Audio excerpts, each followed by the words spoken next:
श्री कृष्णा श्री कृष्णा श्री कृष्णा श्री कृष्ण। गुरुर्ब्रह्मा गुरुर्विष्णुः गुरुर्देवो महेश्वरः गुरु साक्षात् परं ब्रह्म तस्मै श्री गुरवे नमः। तस्मै श्री गुरवे नमः। श्रीमद् भगवद गीता एक ऐसा ग्रंथ है कि जिसको जो चाहिए मिल जाता है और प्रत्येक व्यक्ति अपने रुचि के अनुसार इस गीता के इस मॉल में शॉपिंग को चला जाता है। जैसे कोई एक मेला हो और उस मेले में खिलौने की दुकान है, साड़ी की दुकान है, जूतों की दुकान है, नेकटाई की दुकान है, और वहां एक फैमिली चली गई, पति पत्नी और पुत्र। जब वह लोग वहां चले गए तो उसमें से जो बच्चा होगा वो खिलौने की दुकान के तरफ खींचा जाएगा और बाकी के जो है माने उसके माँ बाप, उनको खिलौने के प्रति कोई आकर्षण नहीं, तो वो कहेंगे नहीं जी छोड़ो, चलो आगे जाते हैं। फिर आगे आएगी साड़ी की दुकान। जैसे साड़ी की दुकान आएगी तो उसमें पत्नी आकर्षित होगी, पुत्र और पिता उनको उसमें कोई इंटरेस्ट नहीं है, छोड़ो बाद में लेंगे, हर 15 मिनट में तुम नई साड़ी खरीदती हो, छोड़ो बहुत हो गया। उसके बाद थोड़े आगे पहुंच गए। जैसे आगे पहुंच गए तो वहां जूतों की नेकटाई की दुकान निकली, तो वहां पति देव आकर्षित हो गए। तो बाकी दोनों ने कहा कि हमको तो वहां से हटाया, अब आपको कोई जरूरत नहीं। इस प्रकार से भगवत गीता में हर एक के लिए हर सब कुछ है और हम वही उसमें से लेते हैं जो हमारी रुचि हो। जैसे आप देखेंगे भगवान शंकराचार्य जी ने भगवत गीता में ज्ञान बताया है कि भगवत गीता में क्या बताया है, मनुष्य के जीवन के दुख का कारण मोह है, धर्म समूढ़ चेता, मैं धर्म समूढ़ चेतस हूं, ये बताया। उसके पश्चात उन्होंने अंतिम में जाकर के सिद्ध कर दिया कि भगवान कहते हैं, अर्जुन कहता है नष्टो मोहः तत्प्रसादात् मयाच्युत, आपके प्रसाद से मेरा मोह नष्ट हो गया। उन्होंने भगवद गीता में मोह निवारण का कारण ज्ञान बताया। फिर जो भगत लोग हैं वो कहते हैं कि भगवान ने तो भक्ति ही बताई है, मन बना भव मद्भक्तः मद्याजी माम नमस्कुरु, और ऐसा मेरा भक्त मुझे प्रिय है। लोकमान्य तिलक जी ने बताया नहीं जी, भगवद गीता में तो कर्म ही बताया है, बस कर्मण्येवाधिकारस्ते मा फलेषु कदाचन, यह जो कर्म योग की चतुसूत्री ही भगवद गीता में सब कुछ बताया है। और यदि हमारे राम सुखदास जी महाराज के पास चले जाए तो वो कहेंगे नहीं जी, भगवद गीता में तो उन्होंने केवल शरणागति बताई है, सर्वधर्मान परित्यज्य मामेकम शरणं व्रज। महात्मा गांधी को पूछो तो कहेंगे नहीं जी, भगवद गीता में अनासक्ति योग बताया है। देखो, और हमको कोई पूछे तो हम कहेंगे भगवद गीता में मौज योग बताया है, आनंद में रहो। अब अल्टीमेटली कर्म करके मतलब क्या है, ज्ञान का मतलब क्या है, शरणागति का मतलब क्या है, दुखी होना है। इसीलिए डायरेक्टली सीधा ही मौज में क्यों नहीं रहते। देखो, अब सवाल यह है कि मौज में रहना और मौज करना, इसमें बहुत फर्क है। जो मौज करते हैं वो दुखी होते हैं, जो मौज में रहते हैं वो अन्य को दुखी करते हैं। अब इस मौज में रहने का पहले तात्पर्य समझ ले। इस श्रृंखला का नाम हम लोगों ने रखा है समत्वम मौज उच्चते। भगवद गीता के द्वितीय अध्याय में जब हमारे अर्जुन महाराज परेशान हो गए थे तो उनको भगवान श्री कृष्ण ने जो विचार बताए थे उसमें यह एक विचार था कि समत्वम योग उच्चते। क्योंकि जीवन में जो विषमता है, योगस्थ गुरु कर्माणि संगम त्यक्त्वा धनंजय सिद्ध सिद्ध्यो समो भूत्वा समत्वम योग उच्यते। तो इस समत्व को योग जो कहते हैं और योग को ही मौज कहते हैं। तो यह समत्व का महात्म्य पहले समझ ले, मौज का महात्म्य समझ ले, और उसके पश्चात इसको प्राप्त करने की प्रक्रिया हमारी भगवत गीता ने बताई, वो समझ ले। इसीलिए हमने इस समय विचार किया, समत्वम मौज उच्यते। भगवत गीता में जिस रोग का वर्णन किया है उस रोग का नाम है ममता। देखो, उसमें बंगाली सरने मत जोड़ना, नहीं तो नानो निकल जाएगा गुजरात में। देखो, तो यह जो ममता है यही तो सब दुख की जड़ है। देखो, एक लड़की है मेरी लड़की और दूसरी है दूसरे घर की लड़की, मेरे घर में ब्याह के आई है इसीलिए बहू है। लड़की तो मेरी है, बहू थोड़ी मेरी है। इसीलिए अपनी लड़की धुले दूध की धुली है और जो दूसरे घर के आई है उसमें तो दुर्गुण के सिवा कुछ है ही नहीं। यह जो ममता का साम्राज्य है यही हमारे दुख का मूल कारण है। देखो, और इस ममता को हटाना यही जीवन का एकमात्र लक्ष्य है। भगवद गीता में जिस रोग की परिभाषा ममता को बताया है, 3 प्रकार की ममता बताई है। पहली ममता होती है तमोगुण प्रधान, दूसरी ममता होती है रजोगुण प्रधान और तीसरी ममता होती है सत्वगुण प्रधान। जो तमोगुण प्रधान ममता है वो क्या है? वो है हमारे धृतराष्ट्र की तमोगुण प्रधान। धृतराष्ट्र कौन था? जो कुर्सी को चिपका हुआ था उसको धृतराष्ट्र कहते हैं। धृत माने पकड़ा हुआ, राष्ट्र माने कुर्सी। जो कुर्सी को चिपक के बैठा है वो धृतराष्ट्र है। केवल इस दुनिया के ईंट पत्थरों को ही इकट्ठा करना, इतना पैसा खाएंगे, क्या करोगे उसका? देखो, ऐसा कहते हैं कि आपके पास कितना भी पैसा हो, तीसरी पीढ़ी में वो पैसा खत्म हो जाता है, रहता नहीं। इसीलिए धृतराष्ट्र मामका पांडवाश्चैव किम कुर्वत संजय, भगवद गीता का उद्घाटन होता है इस रोग के निदान से। जीवन की जो समस्या है इसमें ये ईंट पत्थरों के प्रति इतनी ममता हो जाती है कि उसके लिए हम अपने देश को भी बेचने को तैयार है। हमारे पास एक ईमेल आई थी, उसमें स्विस बैंक में कितना पैसा जमा हुआ है और उसमें 10-12 देशों का नाम दिया था और अपने भारत का भी नाम दिया था। उसमें लिखा था, उस ईमेल में जो हमको आया रिपोर्ट, उसमें कि government of Switzerland is ready to declare the names and the amount of the different people owning that money. सिर्फ गवर्नमेंट ऑफ इंडिया ने लिखना चाहिए एक बार, लेकिन गवर्नमेंट ऑफ इंडिया कभी नहीं लिखेगी क्योंकि खाने वाले वही है ना, वो थोड़ी लिखेंगे। देखो, इतना हम ये द्रव्य के पीछे लगे हैं, बस उसी के कारण जीवन में असंतोष और दुख है।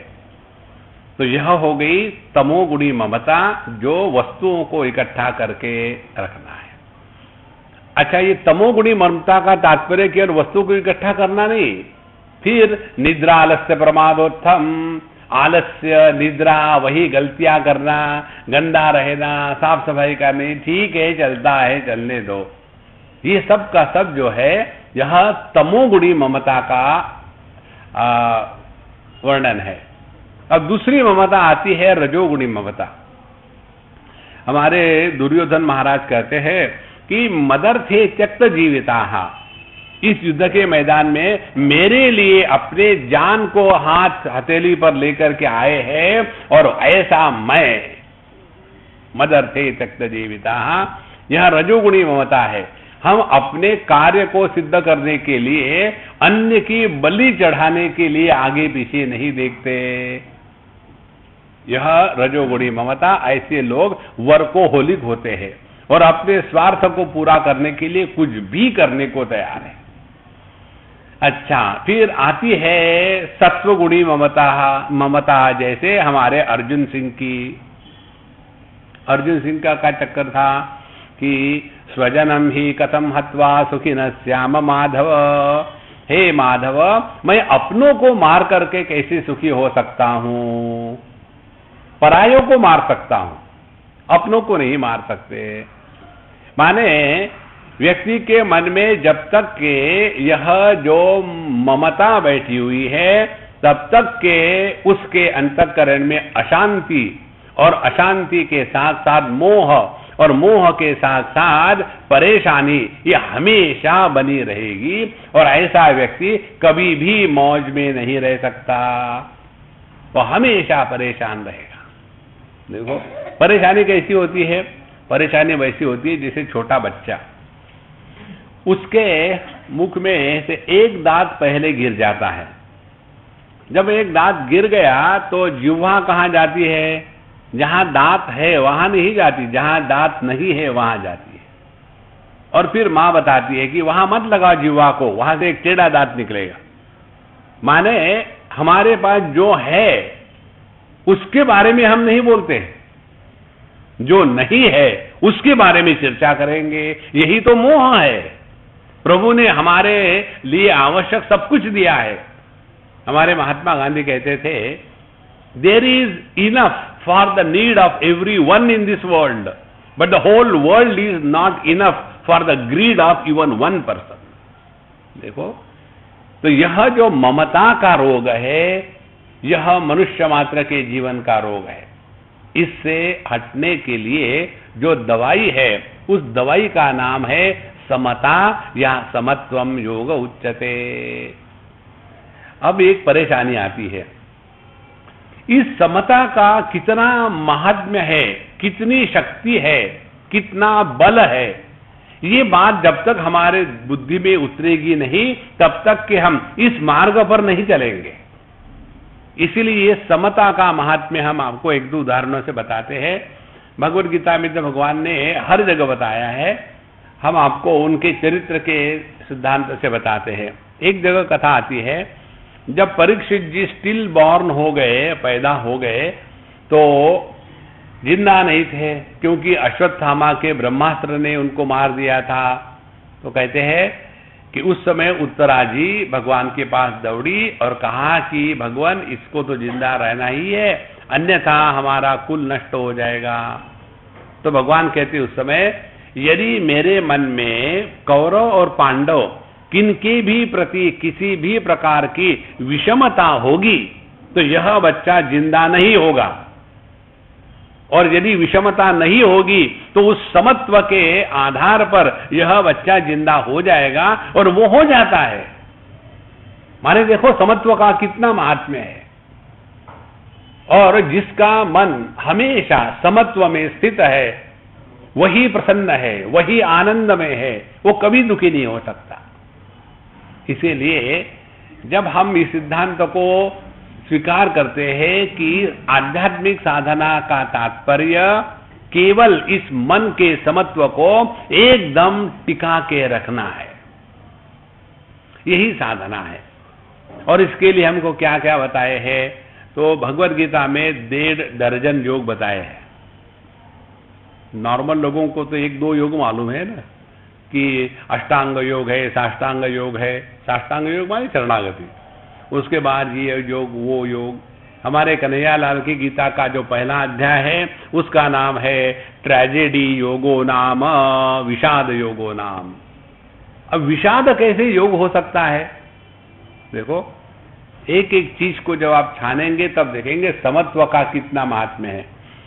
हमारे जीवन में आने वाली वह विषमता, वह कठिनाई, वह दुख, जिसके कारण हम दुनिया से मुड़ करके प्रभु के मार्ग पर चल पड़ते हैं, वह जीवन में आने वाला जो दुख है, ट्रेजेडी है, वो रोग थोड़ी है। उसी के कारण तो हम योग्य मार्ग पर चल पड़े हैं।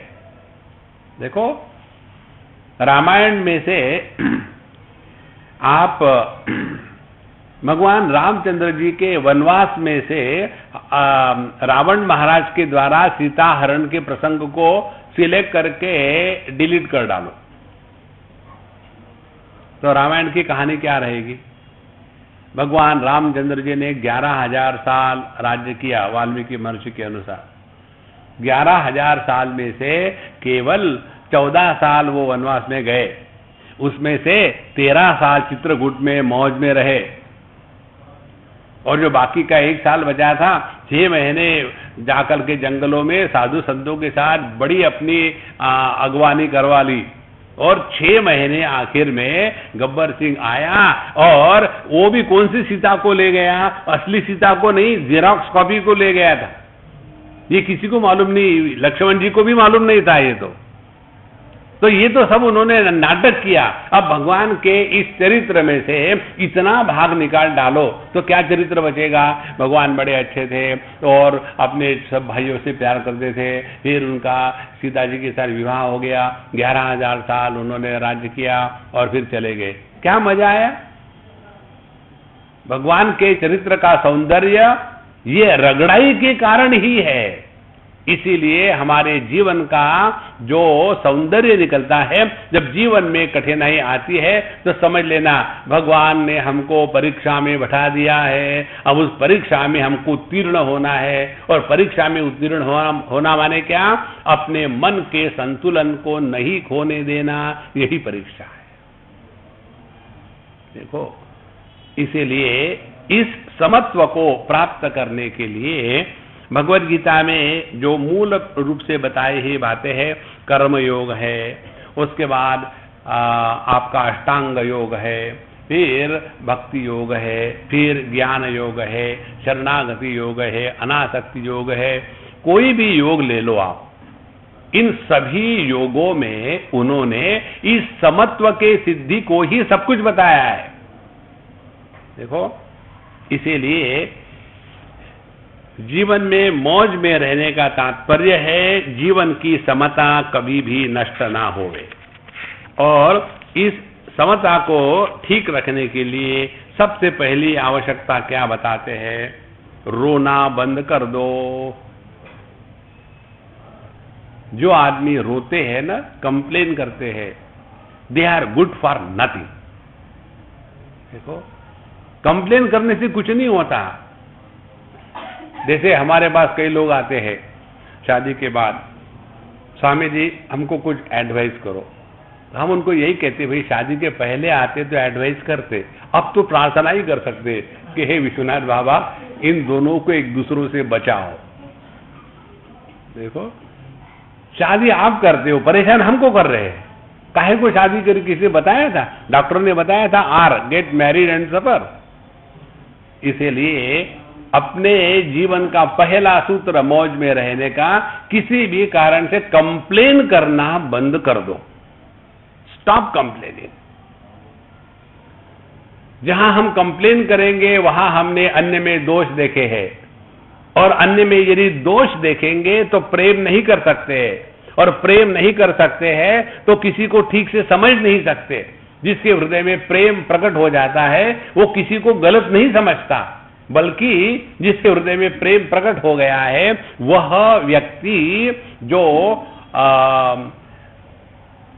अर्थहीन शब्द है उसमें अर्थ प्रकट कराता है। एक दो उदाहरण दे आपको, प्रेम का अर्थ क्या होता है। हमारे बंबई की बात है, हम किसी गुजराती के यहां खाने के लिए गए थे, पति पत्नी और एक बच्चा। अब ये हम जब गए शाम को तो पत्नी थी घर में, खाना खुना बना रही थी, छोटा सा बच्चा 6-7 साल का, 6-7 महीने का, 8 महीने का होगा। बोले स्वामी जी अभी 10-15 मिनट टाइम है। हमने कहा तुम अपना टाइम लो, मैं बच्चे के साथ खेलता हूं। तो मैं उसके साथ खेल रहा था। जब खेल रहा था तो बच्चा ही मैंने उसके माँ को पूछा कि अम्मा ये क्या कह रहा है, बकवास कर रहा है वे। बोले नहीं स्वामी जी, वो कह रहा है कि आई लव मम्मी। अब उसका अर्थ आई लव मम्मी कहां से निकला वो मां ही जान सकती है।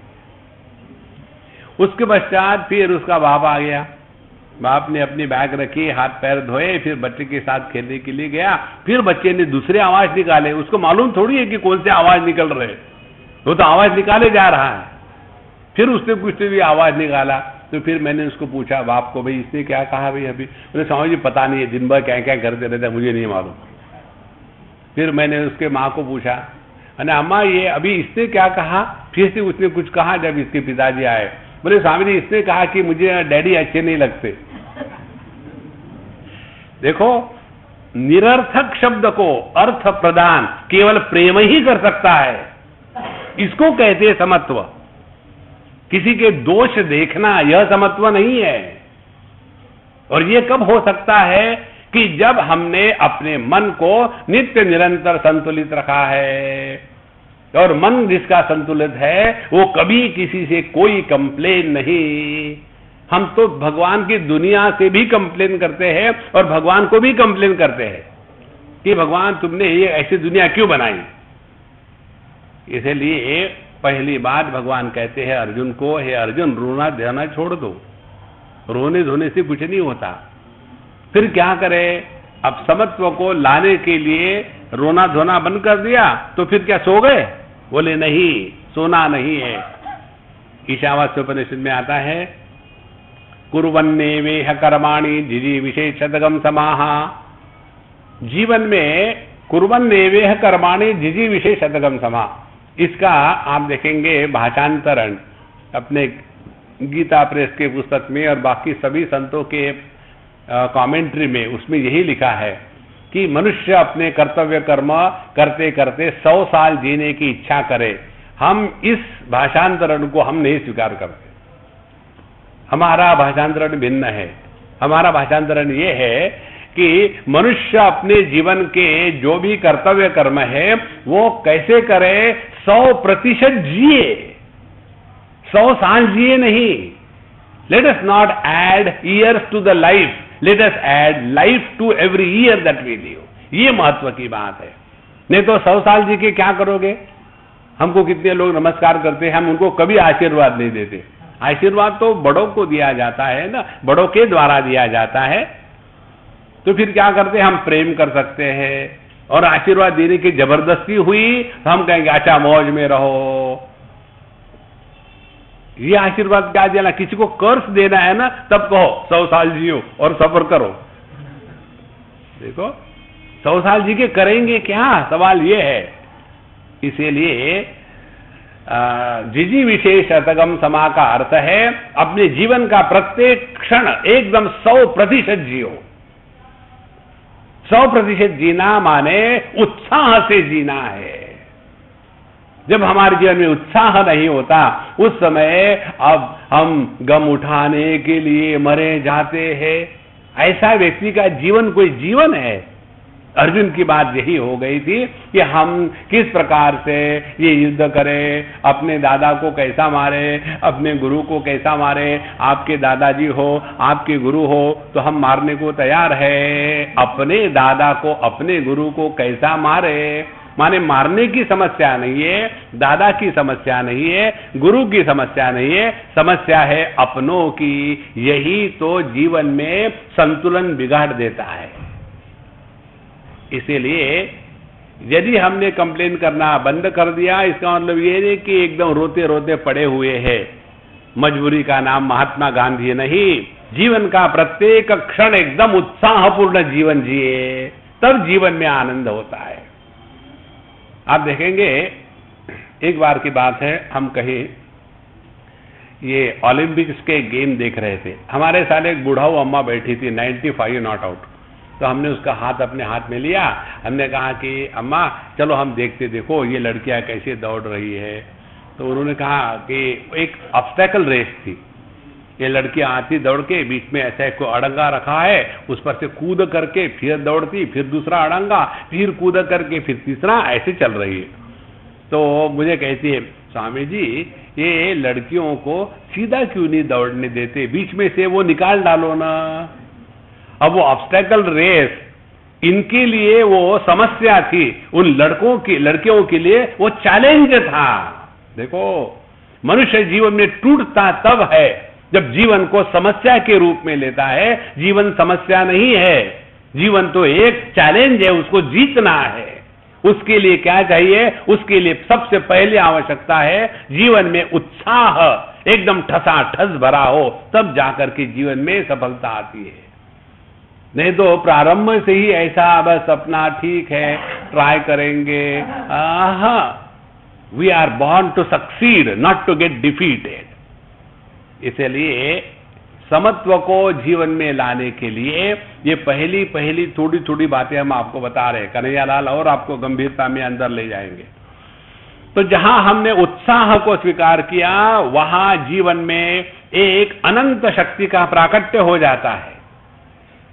हमारे तुलसीदास जी के रामायण में जो आता है ना, कि जब हनुमान जी को बताया गया कि राम काज लगी तव अवतारा, तो हनुमान जी एकदम भय पर्वताकार, एकदम वो पर्वत के आकार के हो गए। और आकर होने के बाद कहते बताओ अब जाकर के मैं उखाड़ के ले आऊं पूरे लंका को। समझ क्या खाया रावण ने, लेकिन उन्होंने अपने जोश के साथ होश को नहीं खोया था। इसीलिए फिर उन्होंने पूछा कि मैं ये करना तो चाहता हूं, लेकिन हे जाम्बवान जी आप बताइए मैं क्या करूं। तो उन्होंने कहा जितना बताया उतना ही करो। हमेशा जीवन में जोश होना चाहिए, उसके साथ होश भी होना चाहिए। बिना होश के जो उत्साह होता है, it becomes only hyper activity, वो एक्साइटमेंट है। जीवन में संतुलन को रखने के लिए होश होना चाहिए, और जीवन को सफलता की ओर ले जाने के लिए जोश होना चाहिए। जैसे पक्षी के दो पंख होते हैं, दोनों पंखों में संतुलन हो तभी पक्षी आकाश में उड़ सकता है। एक पंख तो बहुत बड़ा हो और दूसरा टूट गया हो तो वो वही के वही चक्कर काटेगा, आकाश में नहीं उड़ेगा। इसीलिए भगवान कहते हैं क्लैब्यम मास्मगम पार्थ न एतत्त्वयि उपपद्यते क्षुद्रम हृदय दौर्बल्यम त्यक्त्वोत्तिष्ठ परंतप। हे परंतप, हे अर्जुन, अपने हृदय से इस क्लिबता को, क्लिबता माने उत्साह का अभाव, जिसके हृदय में उत्साह नहीं है उसको नपुंसक कहते हैं। तो अपने अंतःकरण की ये नपुंसकता जो है इसको हटाओ और एकदम जोश में आकर के कार्य में लग जाओ। लेकिन जोश के साथ साथ होश को टिका के रखना, और अपने हृदय का जो दुर्बलता है, दौर्बल्य है, उसको त्यक्त्वोत्तिष्ठ परंतप, उसको त्याग करके जीवन के इस संग्राम में लग जाओ। देखो तब जीवन में समता आ गई, तब कहीं जीवन में मौज है। आप लोग देखेंगे जिन लोगों के पास बहुत ज्यादा समय खाली होता है वो सबसे ज्यादा दुखी होते हैं, और जिनके पास समय होता ही नहीं उनको दुखी होने के लिए टाइम ही नहीं है। छोटे बच्चे देखो, कभी देखा है कि छोटा सा बच्चा है 6-7 साल का, 8 साल का, 12 साल का, डिप्रेशन में गया है? हो ही नहीं सकता, क्योंकि डिप्रेशन जाने के लिए टाइम कहाँ है उसको खेलना है, कूदना है, चाहे कुछ करे, कम से कम बिजी तो है। और हम 78 और नॉट आउट वगैरह जो है वो अपने बैठे हैं, अब क्या करें, सोचा था कि रात को मर जाएंगे, फिर सुबह उठ गए, अब आगे 24 घंटे फिर जीना है, और फिर ट्राई करते हैं, अच्छा अगली ट्राई करते हैं अगली रात को कि आज रात को सो जाए, कल उठे ना तो बड़ा अच्छा रहेगा, फिर उठ गए, अरे बाप रे, फिर 24 घंटा जीना है। रोज हम जीते थोड़ी है, हम तो अपने मौत को कैरी कर रहे हैं बोझे के रूप में। देखो महाराज, इसीलिए समत्व को मौज का तात्पर्य है हम अपने आप को ऐसे बिजी रखें, तब जाके जीवन में आनंद आता है। हमको एक बार बंबई में या कहीं तो भी कहा था मुझे कि स्वामी जी आप इतना दौड़ते रहते हो, यहां से वहां, वहां से वहां, वहां से वहां, एक जगह कभी रहते नहीं, एक हफ्ते से ज्यादा रह लो कुछ दिन के लिए। हमने कहा ठीक है, अब अगले बार मैं आऊंगा तो मैं यहाँ 1 साल भर रहूंगा आपके साथ। नहीं नहीं स्वामी जी हम ऐसा नहीं कह रहे, माने मत रहो, कहीं आके टिकेंगे। एक दिन हमको ये भी पूछा था कि स्वामी जी आप सब जगह जाते हैं, आपको इतना आदर सत्कार प्रेम मिलता है, इसके पीछे सीक्रेट क्या है? हम जैसे अभी प्रभात के यहाँ आए हैं, अब हमको यहाँ इतना आदर सत्कार प्रेम मिलता है, इसका कारण आपको बताए? इसका कारण ये है, पहले दिन हम आए तो ये खुश थे, हमारी गिनती शुरू हो गई 7, फिर दूसरे दिन आए थोड़े ज्यादा खुश हो गए, तीसरे दिन आए और ज्यादा खुश हो गए। तो जैसे जैसे हमारे जाने का दिन नजदीक आता है उनकी खुशी बढ़ती है, और आखिरी दिन में हम स्वामी जी इतने खुश हो गए थे कि अच्छा हो गया आप जा रहे। इस जगत में आने के पहले जाने की सोचो महाराज, सब देखो जीवन में कैसा आनंद आता है। अब इसको समझो ठीक से।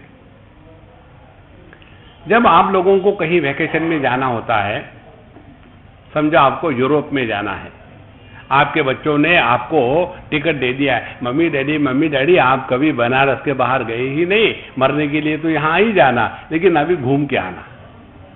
और फिर उनको दिया जाएगा टिकट यूरोप का, और फिर 6 महीने से ये दोनों बुढ़ाओं की तैयारी शुरू हो जाती है, वहाँ कपड़े कैसे चाहिए, और वहाँ अंग्रेजी आती नहीं, डिक्शनरी देख लें और के मैप बनाए, कितनी तैयारी और कितना उत्साह होता है। एक ही दिमाग में यूरोप में जाएंगे, मड्डम को देखेंगे, बाकी कुछ नहीं करेंगे। दिमाग में कैसा एकदम जोश आ जाता है, क्योंकि हम वैकेशन के लिए जा रहे हैं। महाराज अपने जीवन को वैकेशन के जैसा रखो, निकल जाना है यहां से, कैसा मस्त मौज रहेगी। नहीं तो ऐसा यहां से आए हैं अब कोई धक्का निकाल दे, नहीं 2-4 दिन और, अरे राम राम राम। इसीलिए अपने मन में उत्साह हो, उत्साह के साथ हमारा होश बना रहे, ऐसे जीवन जीना शुरू करना। उसके पश्चात भगवान कृष्ण बड़ी सुंदर बात बताते हैं, मात्रा स्पर्शास्तु कौन्तेय शीतोष्ण सुख दुखदा आगमा अपायिना अनित्याः तान्ते दीक्षस्व भारत। हे अर्जुन, जीवन के कोई भी अनुभव रहे, सुखदा दुखदा, सुख देने वाले हो या दुख देने वाले हो, कोई भी अनुभव काल में प्रारंभ होता है, थोड़े समय तक रहता है और फिर समाप्त हो जाता है। एक भी अनुभव ऐसा नहीं है जो नित्य है इस जगत का। तो इस अनित्य अनुभव को लेकर के नित्य दुखी होना, इससे बढ़कर के बेवकूफी क्या होगी। देखो, जब 26/11 का हुआ था ना हमारे मुंबई में, उस समय हम पानीपत में लड़ाई कर रहे थे, तो वहां टीवी पर देखते थे, तो हमको पूछा वहां के लोगों ने, स्वामी जी ये हो रहा, अब क्या हो रहा। हमने कुछ नहीं होगा, महाभारत का युद्ध हुआ, क्या हुआ, ये टाइम पास का सवाल है। जब महाभारत का युद्ध हो रहा होगा उस समय पूरे वातावरण में क्या विचार चल रहा होगा। उसके बाद हमारे हिटलरानंद महाराज ने लाखों करोड़ों जूस को मारा, उस समय क्या हुआ। देखो 9/11 हुआ, उस समय क्या हुआ, कुछ नहीं होता। ये दुनिया ऐसी ही हमेशा है, ऐसी ही चलती रहेगी। देखो, इसलिए महाराज जगत के किसी भी अनुभूति को लेकर के एकदम बिचल मत जाना। इसलिए उसके लिए करे क्या, तान तितिक्षस्व भारत, जीवन में आने वाले सुख दुख के प्रसंग को सहना सीखो। एक मुझे एसएमएस आया था, नारी माने क्या, नारी माने शक्ति। हाँ बहुत बढ़िया। फिर पुरुष माने क्या, पुरुष माने सहन शक्ति। क्योंकि यदि पुरुषों के पास सहन शक्ति नहीं होती तो वो कैसे रह सकते थे, इसीलिए वो सहन शक्ति हो गए। तो जीवन की शक्ति यही है कि सह लो बाबा, सह लो। जो व्यक्ति सह सकता है वही परमात्मा को प्राप्त कर सकता है। अन्यथा थोड़े में कठिनाई आई, थोड़ी दुख आए, उसमें बिचल गए, हम परीक्षा में फेल हो गए। जब हम अपने जीवन के प्रत्येक अनुभूति को परीक्षा के रूप में ग्रहण करते हैं, तो जब परीक्षा होती है तो हम कंप्लेन करते हैं क्या कि बड़ा डिफिकल्ट क्वेश्चन आया। नहीं, हम तो डिफिकल्ट क्वेश्चन सॉल्व करने के लिए ही परीक्षा में गए। एक स्कूल में टीचर पढ़ा रहे थे गणित, 1 + 1 2, 11 + 11 22, 111 + 111 222। समझ में आ गया? हाँ जी। फिर सबको होमवर्क दिया, 8 + 9 24 जमा 75, 314 जमा 951 होमवर्क दिया। दूसरे दिन पूछा, हाँ सबने किया? सब बच्चों ने हाँ कहा। एक बच्चा चुप, तुमने नहीं किया? बोले नहीं किया। बोले क्यों? बोले वाह जी सर, सिंपल सिंपल तो आपने कर लिए, कठिन कठिन हमको दिए, हम नहीं करेंगे। अब जो सिखाया था उसके बाद परीक्षा तो हमेशा कठिन ही होती है।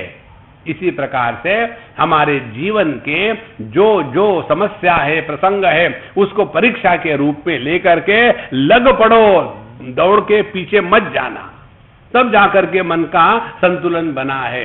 अन्यथा जो हार गया पहले ही, उसको कोई नहीं जीता सकता। समत्वम योग उच्चते, मन के समत्व को टिका के रखना है।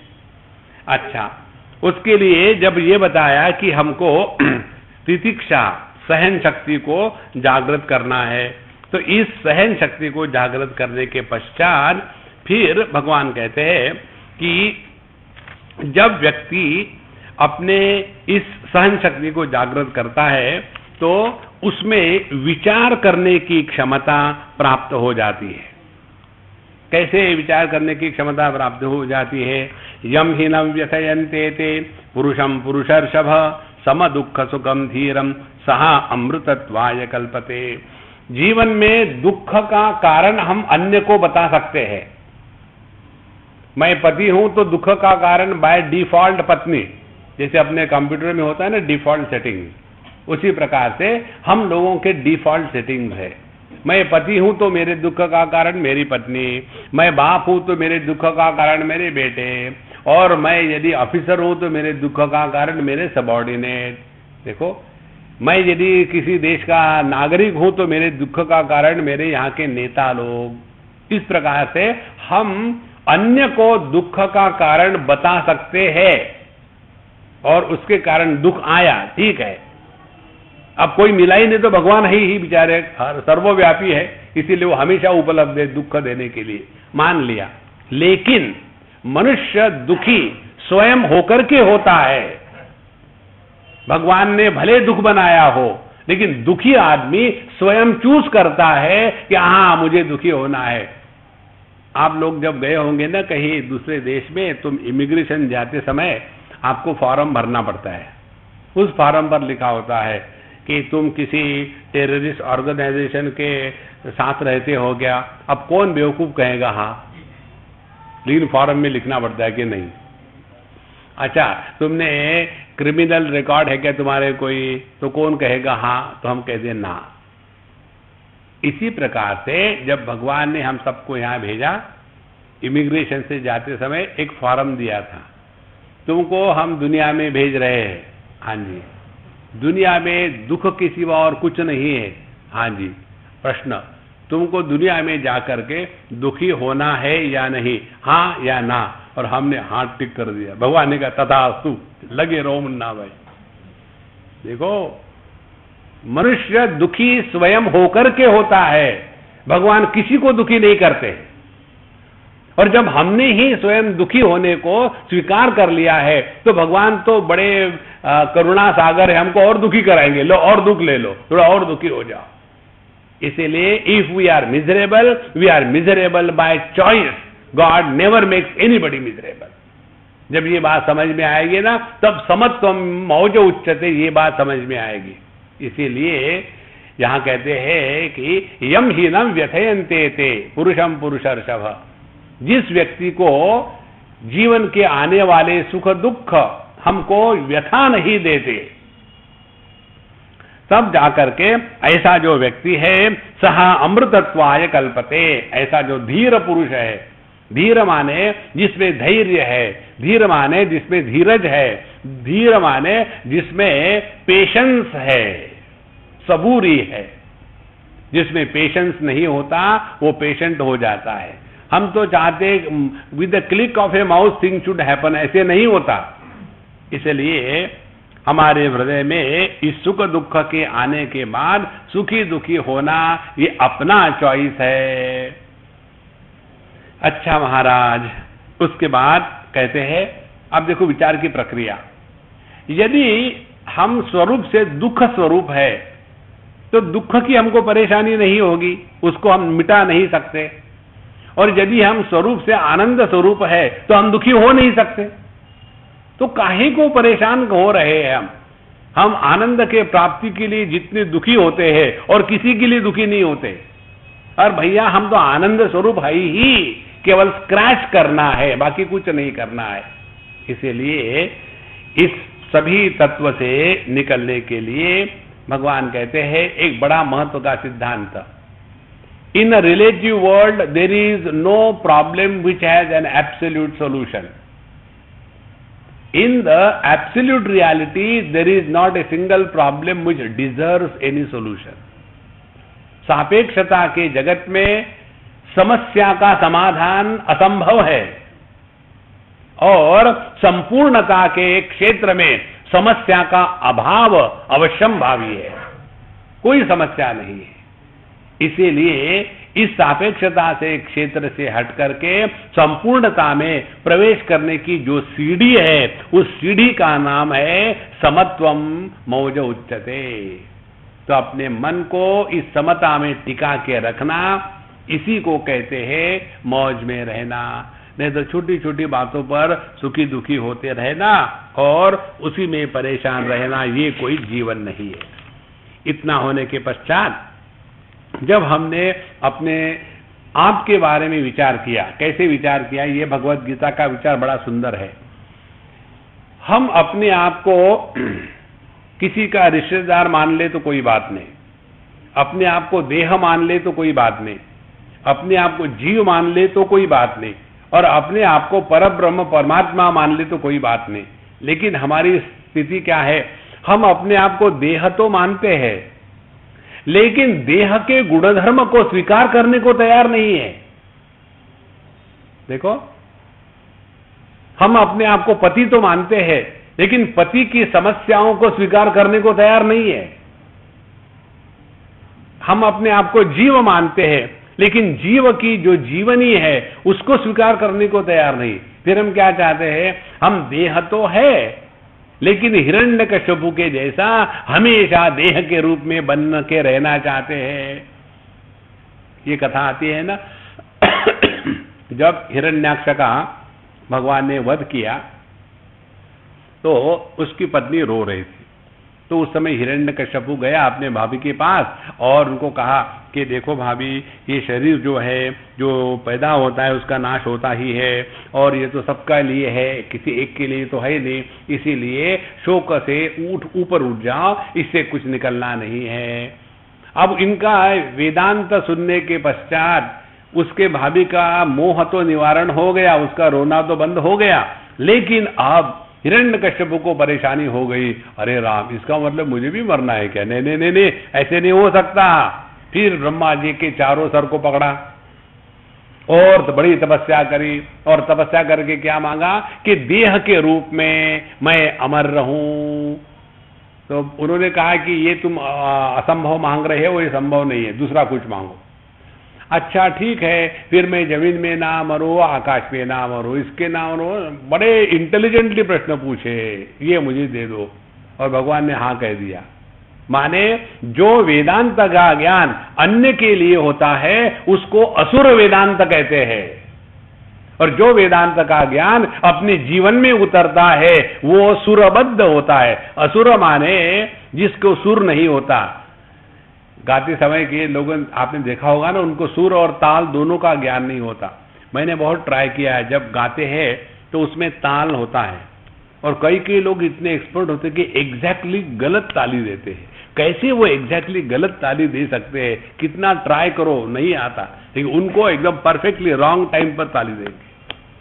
तो ये जो असुर वेदांत है, ये असुर वेदांत अन्य को सिखाने के लिए है, और जो असली वेदांत है अपने जीवन में उतारने के लिए है महाराज। इसीलिए यह जो ज्ञान है ये हमको अपने में उतारना है।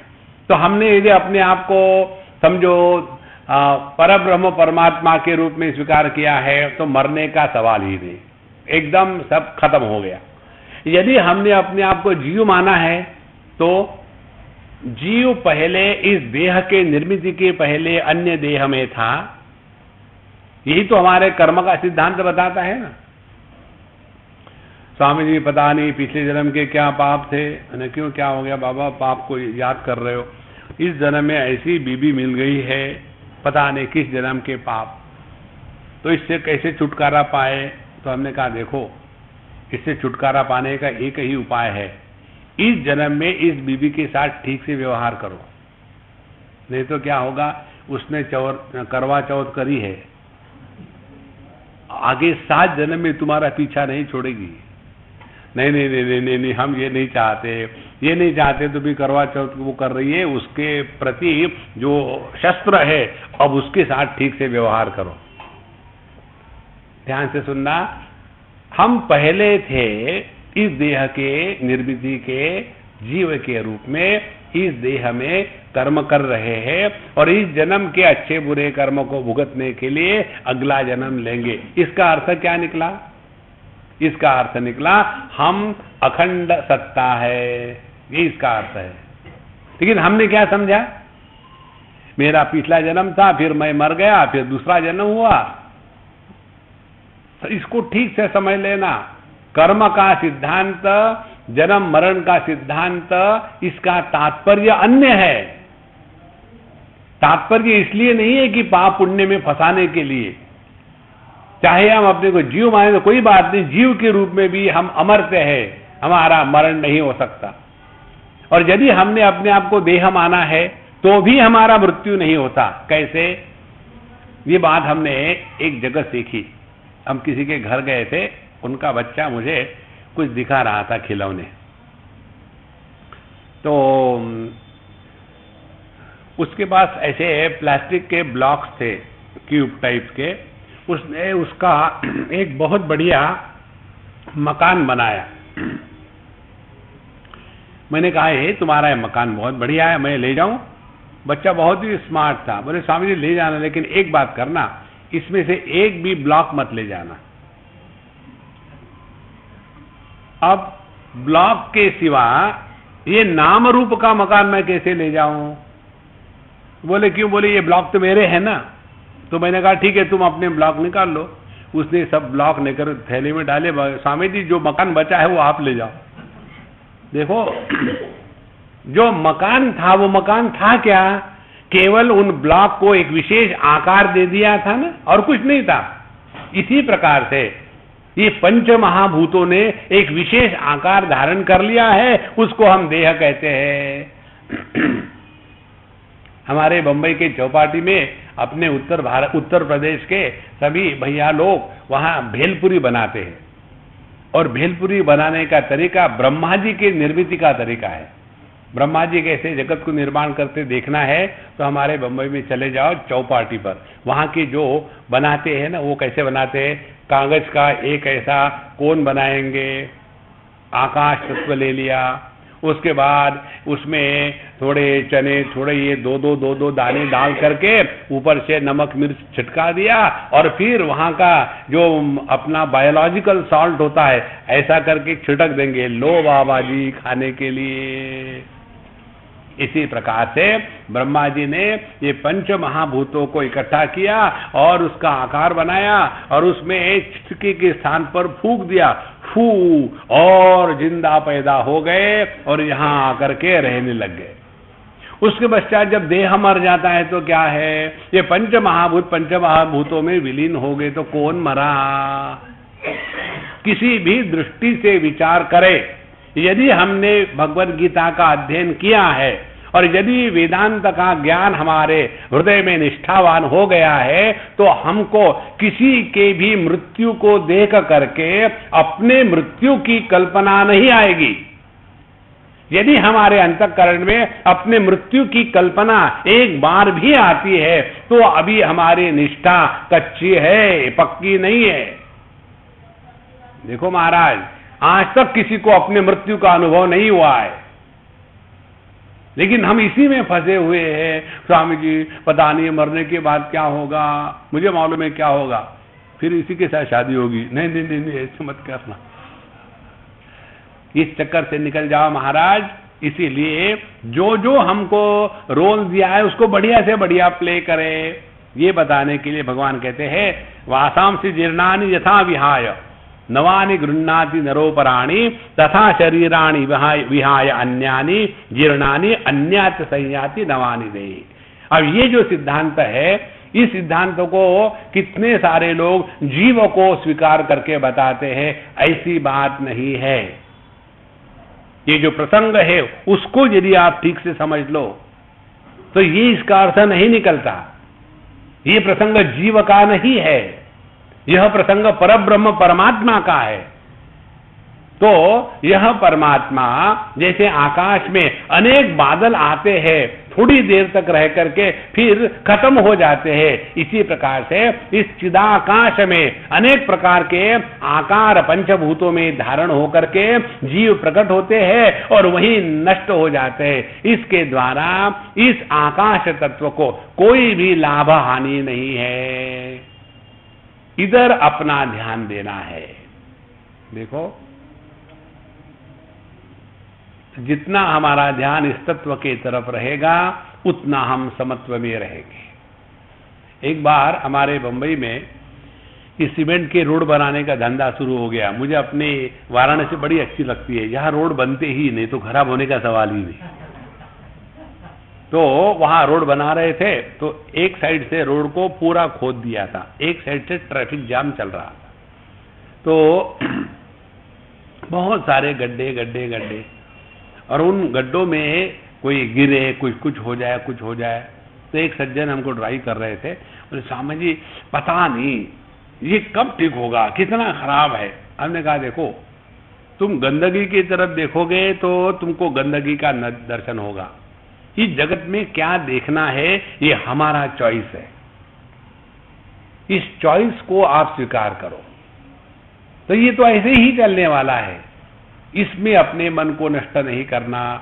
ये बताने के पश्चात भगवान अर्जुन की जब बात आती है तब अर्जुन को कहते हैं, अर्जुन एक महत्व की बात सुनो, जगत में सबसे श्रेष्ठ उपदेश भगवद गीता का यदि कोई है तो वह उपदेश हमको लगता है, भगवान कहते हैं सुख दुखे समे कृत्वा लाभा लाभौ जया जयो ततो युद्धा युजुजस्व नैवं पापम अवाप्स्यसि।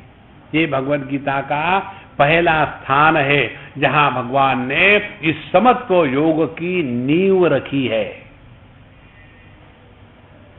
जीवन में क्या तीन बातें आती हैं, कोई भी आप कार्य करो तो जय या पराजय, दो में से एक होगा। यदि आपको जय प्राप्त हुआ तो लाभ हुआ, पराजय हुआ तो हानि हो गई, लाभ हो गया तो सुख हुआ और हानि हो गई तो दुख हो गया। अब ये देखो एक दूसरे के साथ जुड़े हुए हैं। अब भगवान कहते हैं जगत में जब हम जीते हैं तो इसको स्वीकार करें, हाँ कभी हम हारेंगे कभी हम जीतेंगे। देखो ये जो ताश खेलने वाले होते हैं ना, उनकी देखो कितनी कमिटमेंट होती है, लाखों रुपए हार जाते हैं लेकिन उनका दिल नहीं हारता, फिर लगे रहते हैं मुन्ना भाई। और हम लोग जो सो कॉल्ड आध्यात्मिक लोग होते हैं, थोड़े थोड़े कष्ट आने के बाद जाकर के भगवान का सर खाते हैं। अपने जीवन के सुख दुख को सहना पड़ता है, हर बार भगवान के पास नहीं जाना। हमारे स्वामी अखंडानंद जी एक कहानी बताते थे। एक बार महाभारत में कहीं कहानी आती है, एक बार अर्जुन ने भगवान को पूछा कि भगवान इस दुनिया में सबसे श्रेष्ठ तो मैं ही आपका भक्त होऊंगा ना। बोले हाँ लगता तो ऐसे, चलो घूम के आते हैं। दोनों घूमने निकले वेश बदल करके, और भगवान ले गए अर्जुन को एक अम्मा के सामने और स्वयं छुप गए। उन्होंने कहा देखो ये अम्मा जो बैठी है ध्यान लगा रही है ना, उसके सामने जाकर के करके अपने अस्तित्व को प्रकट करना और पूछ लेना जो पूछना है, लेकिन कभी गलती से मत बताना कि तुम अर्जुन हो, क्या पांडव में से कोई हो। बोले ठीक। गए अर्जुन महाराज, अम्मा ने आंखें खोली, बूढ़ाऊ अम्मा थी और साथ में तलवार रखी हुई थी और ध्यान में बैठी है।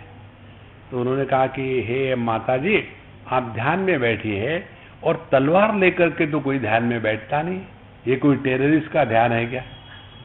तो ये तुम ऐसा तलवार रख करके क्यों ध्यान कर रहे? बोले ध्यान तो नहीं कर रही मैं तो राह देख रही हूं। किसकी? दो लोगों की। कौन है वो दो लोग? पहली तो है द्रौपदी।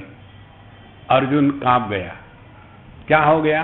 बोले अपने को भगवान की भगत तो कहलाती है और रोई धोई ज्यादा से ज्यादा क्या हो जाता है, नंगी हो जाती ना, लेकिन रो धो करके मेरे कन्हैया को बुलाया और अपने गंदे शरीर को लपटाया कपड़े के रूप में, ये कोई भगत होता है?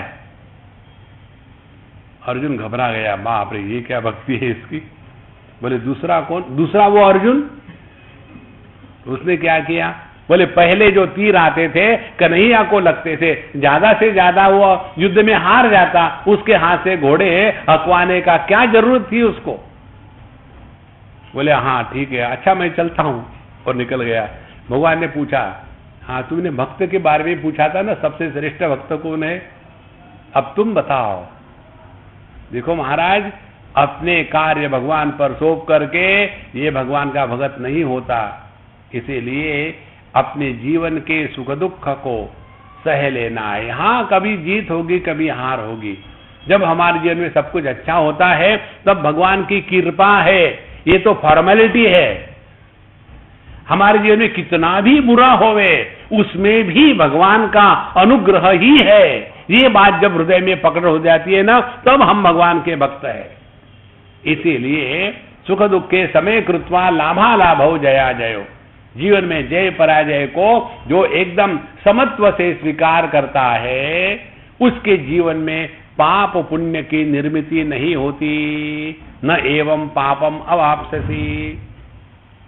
और जिसके जीवन में पाप पुण्य की निर्मिति नहीं होती, वो क्या कर रहा है? वो टाइम पास कर रहा है। देखो, क्योंकि हम टाइम पास जब करते हैं तब उसमें लाभ हानि की बात नहीं होती। देखो, कल परसों हम जब आ रहे थे, एयरपोर्ट पर आए, हमने चेक इन कर लिया, उसके बाद हम बाहर आ गए। हमारे फ्रेंड थे, बोले स्वामी जी अब यहाँ हमको 1.5 घंटा बैठना है, क्या करोगे? मैंने बोला करना क्या है, ऐसे टाइम पास, लाइफ हमारी टाइम पास है, यहाँ 1.5 घंटा ऐसे ही निकल जाएगा। बोले नहीं आप बोर होगे, इसलिए हमने सोचा आपसे बात करेंगे। मैंने ठीक है करो बात। आप क्या बात करोगे? हमने कहा पैसा खर्चा करो, एक कॉफी पिलाओ।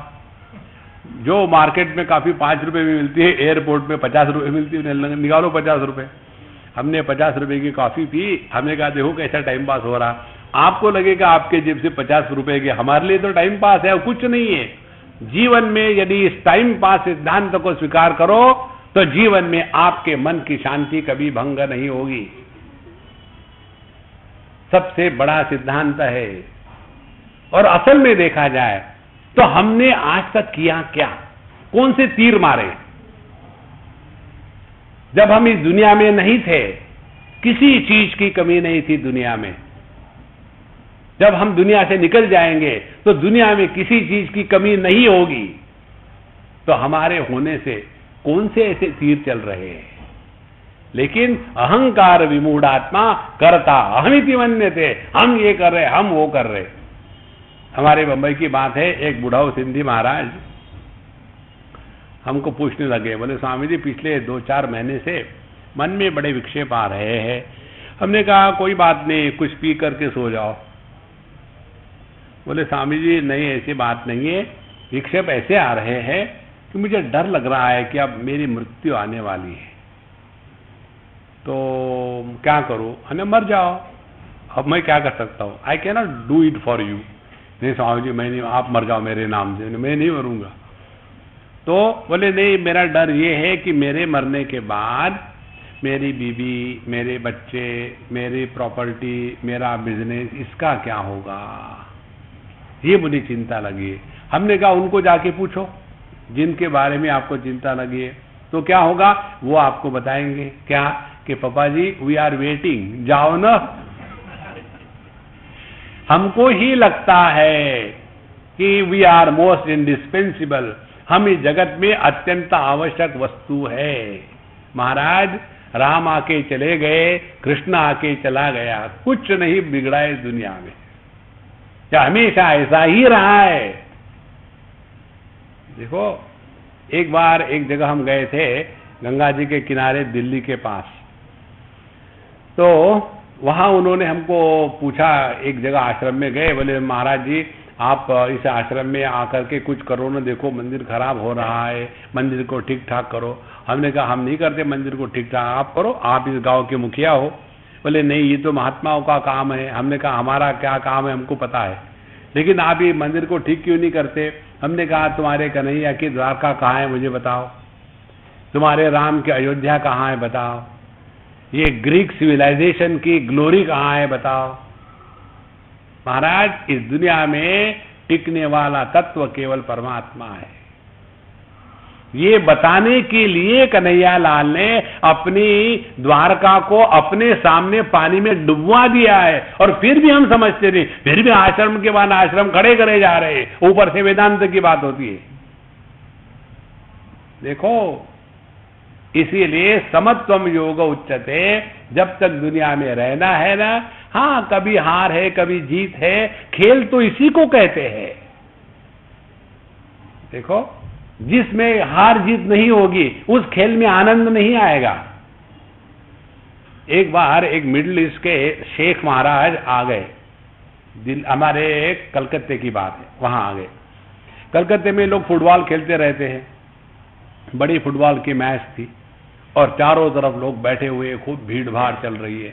और ये शेख आने के बाद देखा, अरे रे बेचारे पुअर इंडियन, एक बॉल के पीछे 22 आदमी दौड़ रहे हैं। तो गया मार्केट में, उसने 22 बॉल खरीद लिए और अंदर आया, और आने के बाद कहा कि रुक जाओ रुक जाओ। तो सब रुक गए। क्या हो गया? एक बॉल के पीछे झगड़ा मत करो, हर एक बॉल लेकर के जहां मारना है मारो। उसको कोई मैच कहते हैं? जीवन में तो कभी हार होगी कभी जीत होगा, इसी में आनंद है। लेकिन हम चाहते हैं एक बार केवल हमेशा जीते, ये कोई जीवन नहीं होता महाराज। इसका एक उदाहरण दे आपको हम। ये हैदराबाद की बात है, हम बच्चों के साथ एक मेले में गए थे और जहां वो ले जाते हम चले जाते। वो जो रोलर कोस्टर होता उसमें चले गए और जायंट व्हील उसमें चले गए, हर जगह।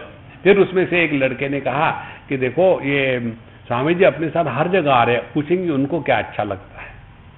तो स्वामी जी आपको क्या अच्छा लगता है, हम वहां जाएंगे। हम चलो, वहीं एक मिरर हाउस था, आईनों का घर। हमने कहा चलो इस आईने के घर में जाते हैं।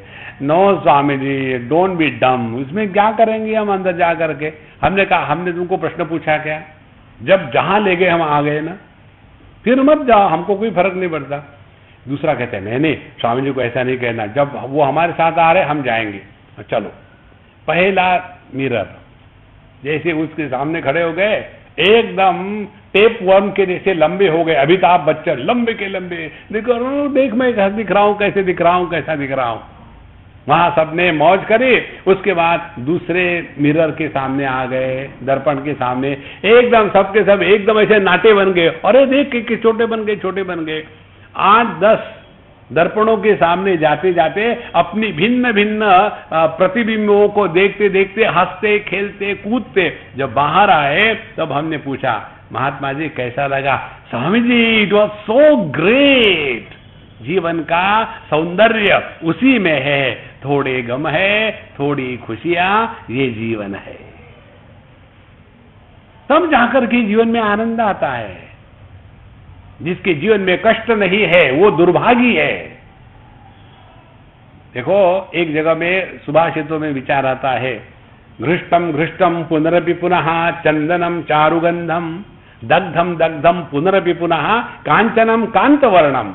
जितना अग्नि में जलाओ इस सुवर्ण को, उतना वो और तेज प्रकट करता है। इसी प्रकार से ये जो सैंडलवुड है, उसको जितना घसो उसमें से सुगंध प्रकट होती है। इसी प्रकार से अपने जीवन के ये सुख दुख के घर्षण से ही अपने हृदय में बैठा हुआ कन्हैया बांसुरी बजाता है। तब हमने समत्वम मौज उच्चते ये समझा है। इसीलिए सुख दुखे समय कृत्वा लाभा लाभो जया जयो। हाँ, कभी हार है कभी जीत है, और जीवन में हमेशा लाभ ही होना चाहिए, ये कभी दुराग्रह नहीं। एक हमारे मित्र है, उनको अपना बिजनेस किसी कारण से बंद करना पड़ा। गवर्नमेंट के कुछ पॉलिसी ऐसे बदल गई तो उनको बंद करना पड़ा। तो उनके पास 30-40 लड़के काम करते थे। तो उन्होंने एक दिन, मैं जब देखा उनको, मैंने कहा महात्मा जी क्या विश्व का बोझा आपके सर पर आ गया है, ऐसे लगता आपके चेहरे से, क्या हो गया? बोले स्वामी जी आप तो पकड़ ही लेते हैं, कैसा भी करो, क्या हो गया बताओ तो सही। बोले स्वामी जी मैं 2 दिनों से परेशान हूँ, ऐसा ऐसा हुआ है, ये लॉ चेंज हो गया है, उसके कारण मुझे बिजनेस बंद करना है। अब सवाल ये है ये 30-40 लड़कों का क्या होगा? हमने कहा अरे अरे अरे अरे तुम तो बहुत ही अच्छे हो ना, क्योंकि आज तक तुम ही उनको खाना खिला रहे थे। ऊपर में बैठने वाला जो है दुनिया को चलाने वाला, वो कैजुअल लीव पर गया था और उनको देखभाल करने के लिए तुमको अपॉइंटमेंट दिया था। स्वामी जी आप क्या कहना चाहते हैं? हमने कहा तुमको किसने बताया कि तुम उनको खाना खिला रहे थे? अपने दिमाग से निकाल डालो। जब तक कर सकते हैं करो, नहीं कर सकते स्पष्ट बता दो। अब अपना बिजनेस बंद हो गया है, 1 महीने में अपना अपना ढूंढो, राम राम करके मस्त रहो। जीवन में किसी भी कारण से दुखी होने को प्रोत्साहन मत देना। You have not taken a contract to look after the whole world. अपनी औकात पहचानो, एक को मदद कर उतनी करो, नहीं कर सकते मत करो, लेकिन दुखी मत होना। देखो इसीलिए लाभा लाभो जया जयो। तो जीवन में लाभ हानि होगी और कभी उसके कारण सुख दुख भी होगा। सुख और दुख, लाभ हानि, जय पराजय, ये हमेशा साथ साथ चलते हैं। जैसे समझो ये सिक्का है, एक कॉइन है, तो कॉइन को केवल एक ही साइड नहीं होती, दोनों साइड होती है। There is no coin with one side. इसी प्रकार से जीवन में कभी भी केवल सुख किसी को नहीं होता, केवल दुख भी किसी को नहीं होता, केवल हानि किसी की नहीं होती और केवल लाभ किसी को नहीं होता। ये तो ऐसा ही ये जगत का धागा है। जैसे कपड़े को कैसा बनाते हैं, एक धागा सीधा, एक धागा उल्टा, एक धागा सीधा, तभी तो कपड़ा बनता है ना। सभी के सभी धागे एक ही दिशा में यदि जाएंगे तो रस्सी बनेगी, और रस्सी बनेगी तो अपने आप को लटका लो। कपड़ा पहनना है तो दोनों प्रकार के धागों का होना आवश्यक है। इसी प्रकार से इस जीवन में सब कुछ आवश्यक है। देखो इसीलिए करे क्या, ततो युद्धाय युज्यस्व। फिर अपने जीवन को युद्ध के स्तर पर जीना शुरू कर दो। युद्धाय युज्यस्व का तात्पर्य है अपने जीवन को युद्ध के स्तर पर जीवित रहना। माने क्या, we must be prepared every moment perfectly, should never be caught on wrong footing. कई बार हम अपने आप को वी टेक फॉर ग्रांटेड, अरे क्या हो गया, अरे गलती हो गई, ऐसे कैसे गलती हो गई। We can not afford. इस प्रकार से जब हम नित्य निरंतर प्रत्येक जीवन के क्षण को परीक्षा के रूप में लेवे, और परीक्षा के रूप में लेने का तात्पर्य है हमेशा अलर्ट रहे, सावधान रहे, सावधानी में जीना, इसी को कहते हैं साधना। नहीं तो यार पता नहीं कैसे गलती हो गई, मुझे पता नहीं था, मुझे इतना गुस्सा आता है, ये मैंने एक चाटा लगाया बच्चे को, लेकिन फिर देखा तो उसका सर शरीर से अलग होके गिरा हुआ था, पता नहीं क्या करे। You cannot afford. इसलिए ततो युद्धाय युज्यस्व। जीवन का प्रत्येक क्षण, जैसे युद्ध के मैदान में ये टाइम होता है क्या, उधर से आपका दुश्मन आ रहा, दुश्मन को कहे देख भाई मेरा ये टी ब्रेक है, बाद में युद्ध करेंगे। It is 24/7, you cannot afford.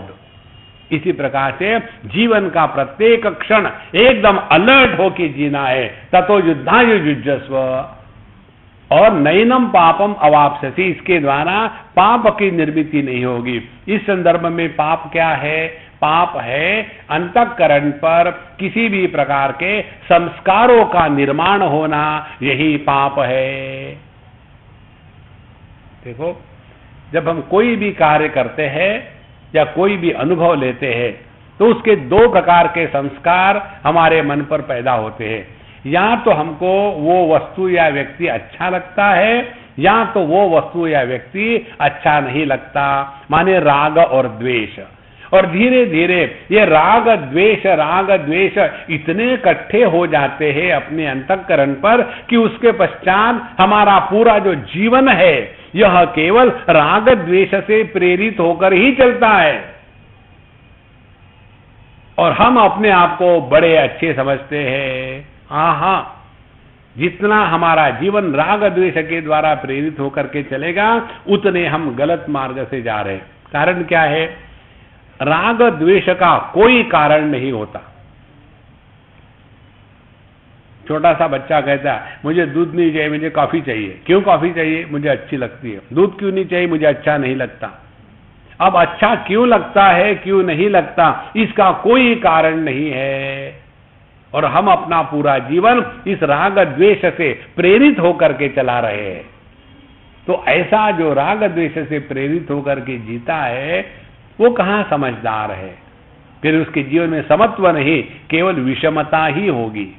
इसीलिए नैवं पापम अवाप्स्यसि, तो जीवन में ऐसा जिए कि जीते जीते हमारे अंतःकरण में किसी भी प्रकार के संस्कार निर्माण न होवे। देखो, अंतःकरण कैसा चाहिए? दर्पण के जैसा। और दर्पण की विशेषता मालूम है क्या है? दर्पण की हिस्ट्री नहीं होती। ये वही दर्पण है जिसके सामने कन्हैया लाल ने अपने बाल बनाए थे। अच्छा, ये वही दर्पण है जहां रुक्मिणी जी ने अपनी साड़ी पहनने के बाद पोज दी थी। ये वही दर्पण है। आहा, दर्पण की कोई हिस्ट्री नहीं होती, क्योंकि दर्पण पर कोई संस्कार नहीं होते।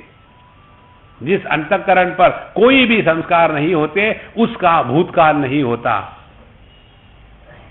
देखो, और हम लोगों का जीवन क्या है? हमेशा वही पुराने दफनाए हुए मुर्दों को उखाड़ना। हाँ जी, आप कहाँ के हैं, क्यों है, आप अभी तक जिंदा क्यों हैं, आपके माँ बाप का क्यों जिंदा है, आपने शादी करी तो क्यों करी, नहीं करी तो क्यों करी, आपके बच्चे कितने हैं, पांडव है कि कौरव है। अब क्या जरूरत है? देखो, हमको कई जगह जाते हैं, हमको लोग यही शुरू करते हैं। अभी हम बंबई में थे एयरपोर्ट पर, हमारा एयरपोर्ट पर ज्यादा रहना होता है गांव में रहने के स्थान पर। एक बार हम एयरपोर्ट पर थे, ऐसे बैठे, एक सिंधी सज्जन आ गए, बोले महाराज जी यहाँ बैठो। मैंने बैठो, मेरा तो है नहीं वो चेयर, गवर्नमेंट का है। बैठ गए।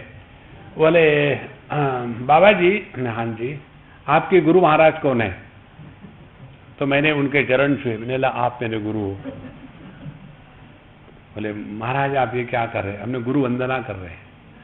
आपका नाम क्या है? हमने कहा जो आपने कहा ना, मुझे लोग बाबा जी कहते हैं। ठीक है, आप करते क्या है? हमने बेकार हूं इसलिए बाबा जी हूं, कुछ नहीं करता मैं। फिर आप यहां से कैसे जा रहे हैं? हमने हवाई जहाज से। आपको टिकट किसने दिया? मैंने हम आपके जैसे सज्जन थे, उनके घर में टिके, उनको हमको उनके घर से जल्दी निकाल देना था, इसलिए हवाई जहाज का टिकट दे दिया। आप कभी सीधा बोलते हैं क्या? हमने कहा वो मैन्युफैक्चर डिफेक्ट है, क्या करें। वो तंग आ गए। आने के बाद हमको कहते नमस्कार चमत्कार किया, तो बोले स्वामी जी मैं आपको कुछ देना चाहता हूँ। हम आपसे कुछ नहीं लेंगे। क्यों? नहीं, मौज है हमारी, हमको जबरदस्ती थोड़ी है। तो बोले एक बात बताऊं, मैं ये महात्माओं के चक्कर में बहुत भटक चुका हूं, फिर मैं कई महात्माओं से मिला हूं, आपके जैसे आप दूसरे मेरे जीवन में महात्मा आए हैं, काफी बुढ़ाऊ थे वो। बाकी से बात करो तो तुरंत बताएंगे है मैं अमुक नंद हूं, तमुक नंद हूं, अड़बड़ानंद गड़बड़ानंद, और फिर मेरा ये आश्रम है, मेरे इतने चेले हैं, ये है, आप वहां आ जाना, ये होगा वो होगा, सब कुछ करेंगे। और आप तो कुछ बताने को तैयार ही नहीं। हमने कहा देखो उनके पास कुछ है बताने के लिए, हम तो एकदम बेकार है, कुछ भी नहीं बताने के लिए। बोलना ही है तो प्रभु का नामस्मरण करें, अपने बारे में बोलना, क्या बोलना। और मनुष्य अपने बारे में क्या बोलता है? केवल भूतकाल की बातें। आप अपने भूतकाल के बारे में बोलना बंद कर दो, आपको बोलने के लिए विषय ही नहीं रहेगा। देखो, जवान होने का ये लेटेस्ट टेक्निक है। दुनिया भर का मेकअप करने के स्थान पर ये करो, अपने भूतकाल की एक भी बात दुनिया के सामने न लावे और दूसरी किसी के भी भूतकाल की कुछ पूछे नहीं। उससे ये होगा कि आपके हार्ड डिस्क हमेशा एम्प्टी रहेगी। अभी चक्कर ये है, इतना भरा हुआ है डाटा उसके ऊपर में कि कोई भी नया ज्ञान आ जाता है तो डिस्क फुल, तो ज्ञान आएगा कहां से? इसीलिए अपने आप को खाली करना यही आध्यात्मिक साधना है, भरना नहीं। तो सुख दुखे समय कृत्वा लाभा लाभो जया जयो ततो युद्धा युजस्व नैवम पापम अवाप्स्यसि। तो अर्जुन, मैंने तुमको समझदारी का मार्ग पहले बताया है। एषा ते भीता सांख्ये बुद्धिर्योगे त्योम शृणु बुद्ध्या युक्तो यया पार्थ कर्म बंधम प्रहास्यसि। तो पहले समझदारी की बात बताइए। जो व्यक्ति समझदार होता है वही जीवन में शांत और प्रसन्न रह सकता है। भगवान ने समझदार व्यक्ति का, ज्ञानी व्यक्ति का लक्षण दिया है। कौन सा? गतासून गतासूश्च नानुशोचन्ति पंडिताः। पंडित ज्ञानी वो है कि जो जीवन में गत असून, कोई मरने के कारण, अगत असून, जो मरते नहीं, इन दोनों के कारण जो दुखी नहीं होता। अज्ञानी लोग दोनों के कारण दुखी होता है। कोई मरता है तो दुखी है, कोई मरता भी नहीं इसीलिए भी दुखी है। देखो, इसीलिए ज्ञान का लक्षण है हमेशा मौज में रहना, प्रसन्न रहना। कल्पना करो, आखिरी बात बताता हूं, कोई एक समझो पति मेरे पास आया। पति आएगा तो क्या करेगा? पत्नी की बात, स्वामी जी में बड़ा परेशान हो गया, पत्नी से क्या गुरु मन जाना है, क्या। तो मैं इसको क्या बताऊंगा? स्वामी होने के कारण देखो, आपके जीवन में जो पत्नी की समस्या है ना, यह सार्वभौम समस्या है, ये कोई नई समस्या नहीं। इसीलिए यू आर नॉर्मल। यदि आपकी समस्या नहीं होती तो कोई एबनॉर्मलिटी है, इसीलिए इसको सह लो। दूसरा कोई इसका उपाय नहीं है, ठीक है? Don't take it lightly. और जाते जाते एक सुन लेना, अपने कान में एक मशीन बना लेना। हमने बनाई है मशीन। कौन सी? Selective hearing. जो काम की बात है उसको सुनना, बाकी सुनना ही नहीं, सब ठीक हो जाएगा। हाँ स्वामी जी, धन्यवाद धन्यवाद। क्योंकि मैं स्वामी हूं तो मेरे से ऐसा उपदेश अपेक्षित है। यदि मैंने ऐसा कहा तो सामने वाला रो रहा है पत्नी के कारण और मैंने उसका जवाब दिया, अरे यार तुमको क्या बताओ, अंदर की बात है, मैं भी बड़ा दुखी हूं क्योंकि पत्नी नहीं है इसलिए। तो मुझे कोई बाबा जी कहेगा? हम साधु संतों के पास जाते हैं, अपने दुखड़े हमेशा रोते रोते बताते। किसी साधु संत ने अपने दुखड़े हमारे साथ रोए हैं? देखो संतो, इसीलिए समत्व, समता, इसी को आनंद कहते हैं, इसी को मौज कहते हैं। और ये करनी नहीं है, मौज करनी नहीं है, मौज में रहना है। जो करने से उत्पन्न होगा वो नष्ट हो जाएगा और जो स्वाभाविक है उसको प्रकट होने देना है। इस प्रकार से हे अर्जुन, तुमको मैंने अभी तक समझदारी से समत्व को कैसा टिका सकते हैं ये बताया। अब इसके बाद कर्म के माध्यम से हम इसी समता को निष्ठावान करा सकते हैं। ये समता हमारे जीवन का अभिन्न अंग बन सकती है। ये बात भी अब भगवान फिर से आगे बताएंगे और उसका अर्थ जो भी है हम कल के विचार में देखेंगे। यहाँ अब विराम करते हैं। ओम पूर्णमदः पूर्णमिदं पूर्णात् पूर्णमुदच्यते पूर्णस्य पूर्णमादाय पूर्णमेवावशिष्यते। ओम शांति शांति शांति। हरि ओम। श्री गुरुभ्यो नमः। हरि ओम।